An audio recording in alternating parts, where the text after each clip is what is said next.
It is day 76 of Trump's war in Iran, and there are a few possible signs of progress in finding a permanent peace deal. The Strait of Hormuz remains effectively closed, and there are growing concerns about a possible fuel shortage in other parts of the world as early as next month. President Trump spent most of this week, you know exactly where he was, in China, meeting with President Xi Jinping. It was the first presidential visit to China in nearly a decade. And both men stressed the importance of establishing greater stability between the two nations, except there's not actually any major breakthroughs. Trump praised what he said were several new trade deals, though the Chinese were less than firm on any of their commitments. Chinese leader warned about possible conflict with the U.S. over Taiwan, and President Trump initially said the two leaders did not discuss a pending U.S. arms sale to Taiwan, before adding later that actually they did discuss it in great detail. All right, here to help us sort all of it out and what has changed between the United States, China, and Iran is our all-star nightcap. David Rohde is here, MS Now senior national security reporter.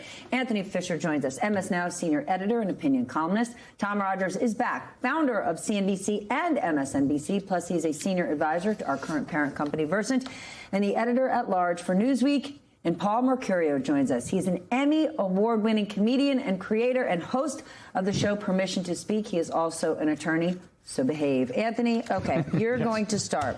What did Trump actually accomplish in his meetings with China's leader? Well, and just to remind our audience, China is not our ally. Not now, not in the near future, most likely not in the distant future. Well, he's provided President Xi with some tremendous positive PR on the home front because the president, our president, came there essentially as a supplicant, essentially as somebody who's in a bad situation, who could use all the help he could get, including from a nominal adversary like China. Mm-hmm. So what Trump left with, it's not really clear because, again, he has said conflicting things about what was even discussed. What we do know is that the Strait of Hormuz is still a problem. It's still our problem. And there was nothing was done to alleviate that problem while he was over there. So just a lot of confusion and certainly puffed up the Chinese president. Okay, but don't we need to remind ourselves that Donald Trump, one of the many ways he made a name for himself in politics is talking about how China is stealing from the U.S., right? Like China is at the base of Make America Great Again, that we need to reverse decades of bad economic deals. Yet he goes there with more than a dozen CEOs looking to make deals. What sign does that send, right? If this was all, we don't need China, and then he rocks up there with 17 CEOs who would love to get business done with China, what does that tell you? Well, I think it tells us that Trump really doesn't know where China is when it comes to technology and the race between us and the U.S. Trump shows up with 17 CEOs, and I think she looks at it and says, okay, from my point of view, AI, video, China's way ahead of us. We don't need to catch up. From the point of view of pharma creation, having talked to a medical director of a public pharma company, China's way ahead. When it comes to robotics and AI, China's way ahead. I think she looks at that and says, great, I don't need that. We don't even have your best chips, and we're already ahead of you.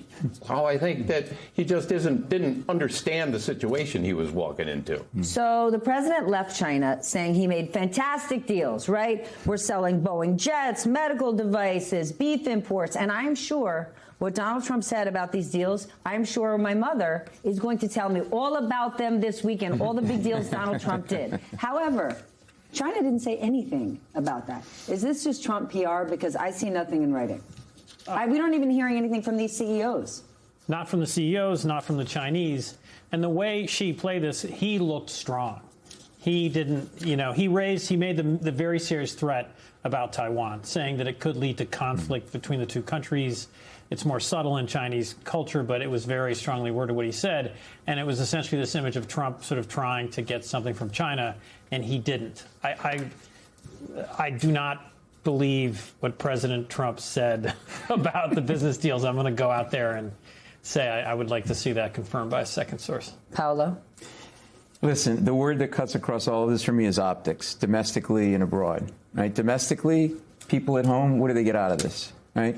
There's people at the gas pump right now they look like they're trying to defuse a bomb, to do math on their fingers, to go, do I put gas in the car or does my kid finish college? Right? He's on a plane eating Panda Express with these guys, which, by the way, ethnically a little weird, felt like, what?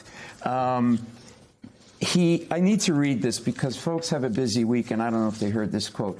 Please. Supplicant was a perfect word. He looked like he was on a first date and just trying to impress. Do you like my tie? It's silk. Do you want one? I'm going to give you two back-to-back quotes. Sock it to us. The leader of China. If it is handled properly, our relations between the two countries can maintain overall stability. If not, the two countries may clash. Trump, we have a fantastic relationship. It's your honor to be your friend. What? This is not the president I want. And you know what came out of this whole thing? The lowest bar you could possibly imagine. It was a success because he didn't go nuts. He didn't blow anything up. He wasn't volatile. He didn't make any bad social media posts. That is a low bar for presidential diplomacy. That's the bar you have for a toddler at a wedding. He used all his words, and he only threw one dinner roll. Good for you, Jimmy. That's why we don't let toddlers go to weddings. Exactly. I've got a quote as well that I also couldn't believe that came from the president, which was, the last thing we need right now is a war. They were talking about Taiwan, of course, but of course there is a war right now, a war of choice, a war that is failing, and it's the last thing that we need right now. Yeah. But that's also classic Trump, that it's though he acts there's nothing happening in Iran. I think it's probably, from Xi's point of view, pretty rich for Donald Trump to come over and say, we don't want you selling any military supplies and arms to Iran. At the same time, we're about to sell Taiwan a huge military package. And from his point of view, as a very smart negotiator, something Trump isn't, and Xi clearly is, I can't see from his point of view what the deal is there.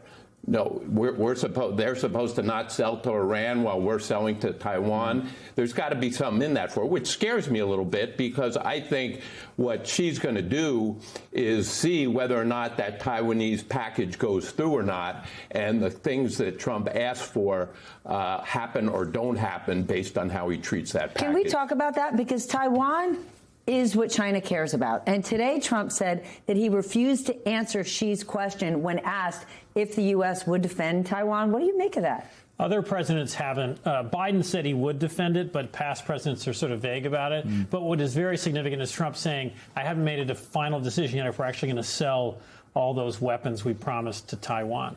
That was a huge step back by an American president. No American president has sort of backed off an arms deal that's already been agreed to. And I just see this trip as the culmination of, it's the third of multiple mistakes. The first one coming in is the obsession with Greenland and Canada, and he's going to, and that sort of destroys he fumbles that.